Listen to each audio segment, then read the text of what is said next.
Don news editorial. अच्छा, आज जो है 22 अक्टूबर 2022 है। आज हम जो बहुत अहम एडिटोरियल करने वाले हैं वो है इमरान डिस्क्वालीफाइड। अब जैसे आपको पता है कि जी इलेक्शन कमीशन ने तो शखाना केस में जो है ना वो इमरान खान को डिस्क्वालीफाई कर दिया है। अब इसके बाद कई सवालात ने जन्म लिया है। इसमें सबसे पहली बात तो ये है क्या ईसीपी के पास जुरिस्डिक्शन थी कि नहीं, ठीक है, क्योंकि ना वो कोर्ट है ना ट्राइब्यूनल है, तो क्या उसके पास ये था अ, इख्तियार था कि जी इसको इमरान खान को नाअहल करार दे देते।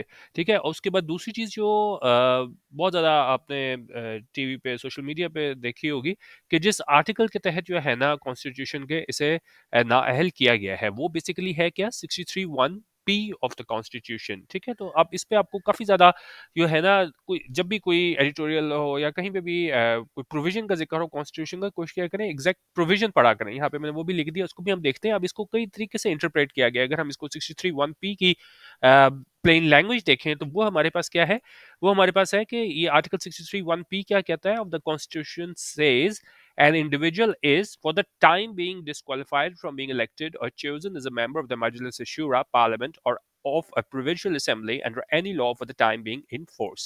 अच्छा, अब यहाँ पे वो अहम बात की गई है कॉन्स्टिट्यूशन में कि जब कोई इंडिविजुअल को यह है ना वो डिस्क्वालीफाई किया जाता है इलेक्ट किए जाने से, या उसको मजलिस शुरा का मेंबर के इंतखाब किए जाने पे, ठीक है, या वो प्रोविंशियल असेंबली के मेंबर के तौर पे इंतखाब किए जाने पे, तो वहां पे जो लफ्ज इस्तेमाल हुआ है ना वो वहां पे यूज हुआ है फॉर द टाइम बिंग। ठीक है, यहाँ पे मुद्दत नहीं दी हुई। अब काफी ज्यादा आपने ये देखा होगा, पहले हमारे पास इसका आजम नजीर तारड़ का बयान आ गया कि नहीं जी 5 साल के लिए नाअहल किया गया है। उसके बाद जो है मुख्तलिफ जो दूसरे वकला थे, इसमें फवाद चौधरी थे, उसने कहा कि नहीं भाई फॉर द टाइम बीइंग है, तो जब तक ये असेंबली है, फर्ज करें कि ये अभी ये खत्म हो जाती है तो अभी इसकी सजा खत्म हो जाएगी और नेक्स्ट इलेक्शन में इमरान खान हिस्सा ले सकेगा, या ये जब ये अगले साल होने हैं जनरल इलेक्शन, तो उन्होंने कहा तब वो उसके लिए अहल होगा। ठीक है, तो अभी काफी ज्यादा इस चीज पे बहस चल रही है कि क्या इमरान खान कितनी देर के लिए है ना अहल हुए हैं और ये क्या इलेक्शन में अगले हिस्सा ले सकेंगे नहीं। अभी इसकी डिटेल जब जजमेंट आएगी वो भी मेरी कोशिश होगी उस पर सेपरेट आप लोगों को वीडियो बना के एग्जैक्ट हम इसकी जजमेंट डिस्कस करेंगे। ठीक है, लेकिन फिलहाल अभी के लिए जो है ना जो एक अभाम है कि कितनी देर की सजा है और क्या अगले इलेक्शन में हिस्सा ले सकेंगे, इसको हम डिटेल से यहाँ पे चेक करते हैं।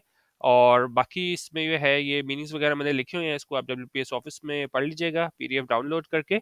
ठीक है, और इसमें जो एक और चीज़ जो इसमें डिस्कशन की गई है ना वो जिस तरह हमें पता ही है कि जी नवाज शरीफ को भी नाअहल किया गया था, तो बेसिकली इस एडिटोरियल में उसको साथ भी है ना वो कंपेयर करने की कोशिश की गई है कि भाई फ्लिमजी ग्राउंड्स पे नवाज शरीफ को भी नाअहल किया गया था।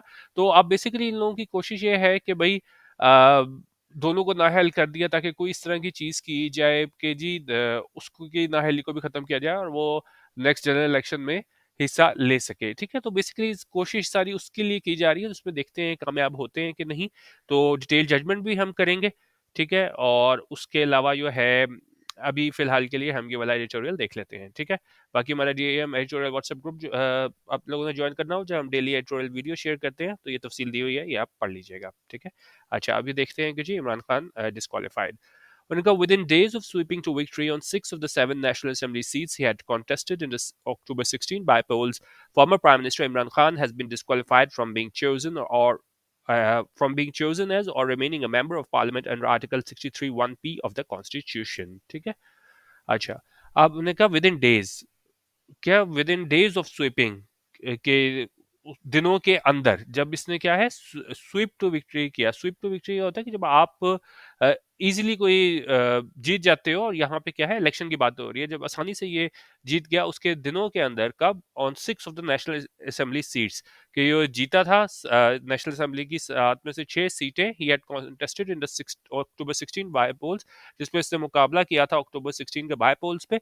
फिर क्या हुआ कुछ दिनों में उसके जीतने के, जब ये 6 सीटें जीता है, उसमें क्या हुआ, former prime minister Imran Khan has been disqualified from being chosen as or remaining a member of the parliament under article 63(1) of the constitution के साबिक प्राइम मिनिस्टर इमरान खान, उसको डिस्क्वालीफाई कर दिया गया है मुंतखब किए जाने से या मेंबर ऑफ पार्लियामेंट रहने से। किस आर्टिकल के तहत? 63(1) ऑफ द कॉन्स्टिट्यूशन। अब जिस तरह मैंने आपको कहा था इसको डिटेल से पढ़ लीजिएगा। और काफी ज्यादा लोगों को जो कंफ्यूजन लोगों को क्रिएट कर रहे हैं वो 5 साल वाली कर रहे हैं, लेकिन फिलहाल अभी है ना वो 5 साल वाला इसमें जिक्र नहीं है। इसको हम दोबारा अगर मैं आपको दिखाऊं तो यहाँ पे और द टाइमिंग लिखा हुआ है, यहाँ पे मुद्दत नहीं लिखी हुई, ठीक है। अच्छा, अब उन्हें कहा जी, the sentence against the PTI chief was passed unanimously by a five-member bench of the Election Commission of Pakistan over his failure to properly account for monetary proceeds from the gifts he had received from foreign dignitaries while he was Prime Minister. उनका ये sentence था, ये सजा थी PTI chief के खिलाफ, वो पास की गई यूनानिमसली। यूनानिमसली होती है मुतफक्का तौर पे सारे के सारे, मतलब किसी ने ये नहीं किया कि ये 5 मेंबर बेंच था तो मतलब 5 के 5 ने है ना वो मुतफक्का तौर पे ये कहा कि हाँ भाई वाकई ये मुर्तकब हुआ है, इसमें मतलब इसने जो है डिक्लेरेशन सही नहीं दी थी। तो यूनानिमसली का हम ये भी कह सकते हैं विदाउट ऑपोजिशन, क्योंकि मुखालफत नहीं थी कि सामने ने कहा कि हाँ भाई ऐसा ही है, ठीक है। और जो मतलब ये सजा हुई पीटीआई चीफ इमरान खान के अगेंस्ट, उसको ये फैसला पास किया गया, यूनानिमसली पास किया गया, 5 मेंबर बेंच की जानिब से किया गया इलेक्शन कमीशन ऑफ पाकिस्तान का। और ये क्यों किया गया कि ये नाकाम हुआ था, इसका फेलियर था कि टू प्रॉपरली अकाउंट फॉर का मतलब होता है कि आप रीजन ना दे सको, एक्सप्लेनेशन ना दे सको किस चीज के बारे में। और बेसिकली ये कह रहे हैं कि भाई ये मुतफक्का तौर पे फैसला दिया गया वो इस वजह से दिया गया कि वो एक्सप्लेन नहीं कर सका, वो जो मॉनेटरी प्रोसीड्स थी, वो जो पैसे मिले थे किससे, from the sale of gifts के गिफ्ट्स बेच के वो पैसे मिले थे, ही हैड रिसीव्ड, उसने रिसीव किए थे फॉरेन डिग्नेटरी से while he was prime minister, जब वो क्या है प्राइम मिनिस्टर था। तो बेसिकली ये बता रहे हैं कि जी 5 मेंबर बेंच ने फैसला दिया था मुतफक्का तौर पे, और ये क्यों दिया था कि ये प्रॉपरली एक्सप्लेन नहीं कर सका था कि ये मॉनेटरी प्रोसीड्स मिली थी बेचने से, ये गिफ्ट्स हमें मिले थे फॉरेन डिग्नेटरी से, उसके हमने गिफ्ट्स मिले थे, उसको बेचा था, तो उसको प्रॉपरली वो एक्सप्लेन नहीं कर सका था। और ये सब काम कब हुआ था, जब ये प्राइम मिनिस्टर था, तब जब इसको सारे गिफ्ट्स मिले थे। अच्छा, हमने कहा जी apart from depriving of the seats he had just one, उन्होंने कहा इसके अलावा ये इसको महरूम किया गया है, जो इसने सीट्स अभी जीती हैं, जिस तरह 6 सीटों का ऊपर जिक्र हुआ है। The verdict also formally removes mister Khan from the national assembly seat he had retain in 2018। उन्होंने कहा ये वर्डिक्ट है, फैसला है, वो क्या है, रिमूव कर देता है, खत्म कर देता है मिस्टर खान को, हटा देता है नेशनल असेंबली सीट से, जो इसने इसमें रिटेन की थी, बरकरार रखी थी 2018 में। अच्छा, अब कह रहे हैं while the ECB's findings in the तौशा खाना case may not have been completely unexpected, उन्होंने कहा अगरचे ये ECB की फाइंडिंग्स हैं तौशा खाना केस में, वो क्या है, वो completely unexpected नहीं थे, क्योंकि काफी लोग ये एक्सपेक्ट कर रहे थे कि ये ऐसा फैसला आएगा। The PTI seemed to have an idea what was coming, उन्होंने कहा पीटीआई को दिखाई देता है कि उनको एक आइडिया था कि क्या फैसला आने वाला था, given how persistently it had been assailing the commission's partiality। उनका देखते हुए किस तरह लगातार ये क्या है असेल कर रहे थे कमीशन की पार्शियलिटी, जानिबदारी, ठीक है। असेल करना होता है किसी को क्रिटिसाइज कर रहे थे, तो वो हमेशा वो कह रहे थे कि नहीं वो तो पीडीएम के जानिब से मतलब सारा जो है वो उसके गठजोड़ के जरिए जो है ना वो इलेक्शन कमीशन जो है वो उनके साथ मिला हुआ है, ठीक है।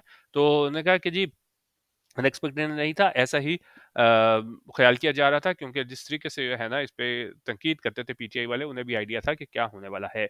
It must be said that the sentence seems unnecessarily harsh. अच्छा, लेकिन डॉन में कह रहे हैं कि ये दिखाई देता है कि ये सज़ा है वो दिखाई देती है अननेसेसरीली हार्श, का मतलब बड़ी सख्त है, इतनी ज़्यादा ये सख्त सज़ा की ज़रूरत नहीं थी।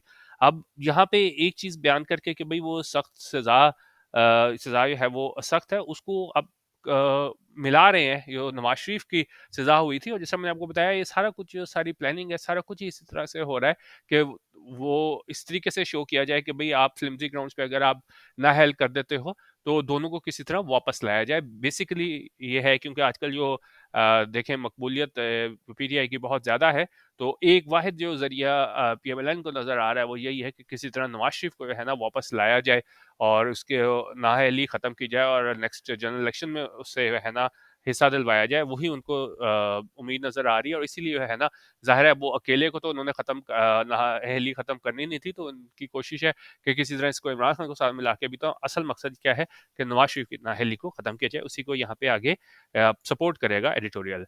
उनका instead of participating in and precipitating the technical knockout of yet another popular leader on flimsy grounds, the ECB should have considered turning the battle over to the tax authorities। उनका बजाय इसके कि पार्टिसिपेट करना, हिस्सा लेना, और precipitating होते हैं कि आप जल्दी से कोई काम कर लो, प्रीमेच्योरली, हेस्टली, जल्दी से, ठीक है।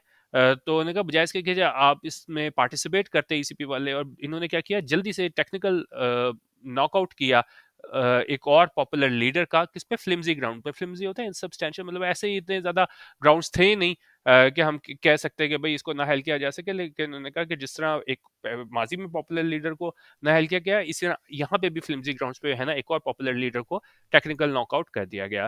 The ECB should have considered turning the matter over to the tax authorities. उन्होंने कहा ईसीबी को क्या करना चाहिए था कि उसको ये सारा मैटर जो था ना वो टैक्स अथॉरिटीज की तरफ धकेल देना चाहिए था। उनको कहना चाहिए था भाई आप डिसाइड करो, बजाय इसके फ्लिम्सी ग्राउंड्स पे आप टेक्निकल नॉकआउट कर दो इमरान खान को। It has indeed issued a verdict that does not seem very different in intent and effect from the one disqualifying PMLN chief Nawaz Sharif for an Ikama and undeclared salary. अब ये देखें किस तरीके से है ना इसको उसके साथ जोड़ रहे हैं इमरान खान की नाअहली को नवाज शरीफ के साथ कि भाई दोनों में क्या है बहुत ज़्यादा ममासलियत है कि वहाँ पे भी जो है इतना था नहीं मवाद की बुनियाद पे है ना उसको नाअहल किया गया था नवाज शरीफ को। ने कहा ये जो है ये जो इशू की है वर्डिक्ट ये फैसला ये नहीं दिखाई देता डिफरेंट मुख्तलिफ इन इंटेंट एंड इफेक्ट किस चीज़ से जिसमें डिस्क्वालीफाई किया गया था पीएमएलएन नवाज शरीफ को कामा पे और अनडिक्लेयर्ड सैलरी पे। अच्छा, अब साइड बाय साइड लेके चलेगा दोनों जजमेंट को। उन्होंने कहा in both cases the judgments have looked like an aberration from the norms of our legal system. उन्होंने कहा दोनों केसेस में जजमेंट्स दिखाई देती हैं कि वो क्या है aberration from the norms of our legal system. Aberration होता है कि departure from what is normal usual or expected typically and unwelcome one. ठीक है, तो उन्होंने कहा कि दोनों केसेस में जजमेंट्स ये दिखाई देती हैं एबरेशन यानी कि जो नॉर्म्स हैं लीगल सिस्टम से उसको क्या है फॉलो नहीं किया गया, वहां से हमें डिपार्चर नजर आता है, डाइवर्जेंस नजर आती है। A system which is otherwise known for flawed investigations, weak prosecution and abysmally low conviction rates। ठीक है, और जो हमारा लीगल सिस्टम है उसमें उन्होंने क्या क्या है वो जाना जाता है कि यहाँ पे इन्वेस्टिगेशंस फ्लॉड होती हैं। ठीक है, उसमें मतलब बहुत ज़्यादा गलतियाँ होती हैं, वीक प्रोसिक्यूशन होती है, मुकदमा सही तौर पर नहीं चलाया जाता और एबिसमली लो कन्विक्शन रेट्स। और एबिसमली होता है इन एक्सट्रीमली बैड वे, अपॉलिंगली। और इतने जो उन्होंने कहा लो कन्विक्शन रेट्स होते हैं, बहुत कम लोगों को ये सज़ा मिलती है।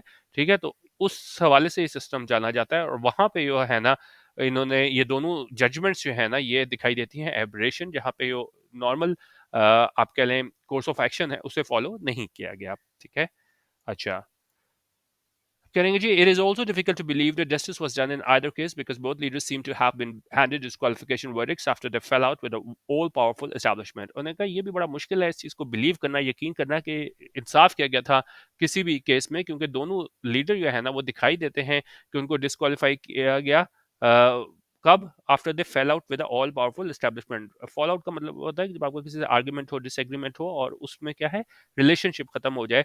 तो जिस तरह अगर आप एग्जांपल देखें the two fail out over coaching tactics a long time ago.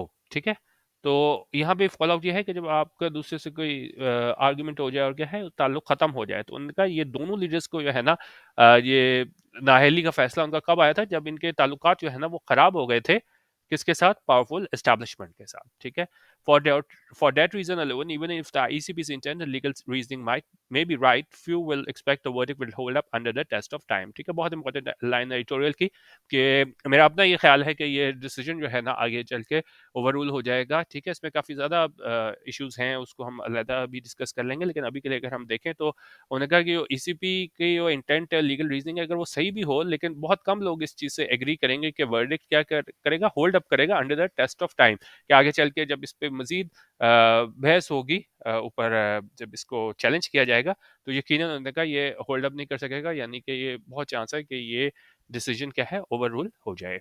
ठीक है, अच्छा अब कह रहे हैं just like most of the headline open and shut cases of yesteryear against our other politicians, which are now imploding rather spectacularly, we can expect that this judgment too will be overruled when the wind starts blowing from a different direction। उन्होंने कहा बिल्कुल उसी तरह जिस तरह बिल्कुल headline open and shut cases इनको कहा जाता था कि भाई ये तो बिल्कुल डन डील है, इससे तो बचा ही नहीं जा सकता। तो उन्होंने कहा ये माजी के ओपन एंड शट केसेस है वो भी जिस तरह हमारे पॉलिटिशियंस के अगेंस्ट जो है ना वो इम्प्लोड हुए हैं, वो क्या है ख़त्म हुए हैं एकदम रादर स्पेक्टेकुलरली। तो उन्होंने कहा हम ऐसा एक्सपेक्ट कर सकते हैं कि ये जजमेंट जो है ना वो भी ओवररूल हो जाएगी जब when the wind start blowing from different direction, जब हालात जो है ना वो पलटा खाएंगे। ठीक है, अच्छा अब कह रहे हैं जी the country is in crisis. उन्होंने कहा मुल्क जो है ना वो बहरान का शिकार है, yet we seem to be making attempt to put out fires with petrol. लेकिन उन्होंने कहा ये दिखाई देता है कि हम कोशिश कर रहे हैं एक के बाद एक कोशिश कर रहे हैं कि इस आग को बुझाएं पेट्रोल के साथ, क्योंकि ज़ाहिर है पेट्रोल से तो आग और तेज़ हो जाएगी। मतलब इस तरह के हम स्टेप्स कर रहे हैं कि बजाय इसके हालात को हम नॉर्मैलिटी की तरफ लेके जाएं, हम उसको क्या है मजीद ख़राब कर रहे हैं। Our civilian leaders should realize we must sit together, set rules, and negotiate a way out of the present crisis. और उन्होंने कहा हमारे सिविलियन लीडर्स हैं उनको समझना चाहिए कि उनको साथ बैठना चाहिए, रूल्स बनाने चाहिए, नेगोशिएट करना चाहिए एक तरीका ताकि इस प्रेजेंट क्राइसिस से मौजूदा बहरान से बाहर आया जा सके। ठीक है, और आगे कह रहे हैं कि जी there are no winners where things stand at the moment. उन्होंने कहा इसमें कोई मतलब विनर नहीं है। जिस तरह अभी हैं हालात हैं यहाँ पे, ठीक है, तो मतलब उन्होंने कहा कि जी हमारे इकोनॉमिक क्राइसिस इतना खराब है तो बजाय इसके क्या लीडर साथ आके बैठे वो इस तरह की चीजें कर रहे हैं। And it would be folly to ignore the growing discontent and anger in the hyper polarised citizenry and longer. और उन्होंने कहा ये बिल्कुल फुली होगी, गलती होगी कि हम इग्नोर कर दें, नज़रअंदाज कर दें वो बढ़ता हुआ डिसकंटेंट है, एंगर है, गुस्सा है। कहाँ पे? Hyper polarised citizenry and longer शहरियों में वो क्या है? हाइपर पोलराइज्ड सिटीजनरी है, मतलब जिस तरीके से पोलराइज मतलब इस तरह होता है ना कि बहुत ज़्यादा आप डिवीजन आई हो, आप ग्रुप्स में बटे हो, जिस तरह पीटीआई है और अगर आपने पीटीआई पीएमएलएन का भी देखा हो, जिस तरह एक दूसरे के खिलाफ मतलब सोशल मीडिया पे भी जा रहे होते हैं, बिल्कुल आप क्या है साथ चलने को तैयार नहीं है ना, पोलराइज्ड हैं, बटे हुए हैं ग्रुप में। तो उन्होंने कहा यहाँ पे हाइपर पोलराइज्ड सिटीजनरी है ना, तो वहां पे हम इसको इग्नोर नहीं कर सकते, वो बढ़ता हुआ डिसकंटेंट है और एंगर है। The political stalemate must be broken unless the parties wish to rule a country broken by an economic crisis and divided bitterly along partisan lines. उनका ये political stalemate है। stalemate क्या होता है? कैसी सिचुएशन जिस बिल्कुल एक जगह के खड़ी हो गई, आप आगे जा ना सक रहे हो, जिस तरह आपने कल देखा होगा, जैसे ही फैसला आया है उसके बाद जो है ना वो एहतजाज वगैरह शुरू है, मुल्क बिल्कुल जो है ना पहले ही इकोनॉमिक क्राइसिस का शिकार है, तो और ज़्यादा क्या है वहाँ पे हमें बिल्कुल स्टेलमेट नज़र आ रहा है।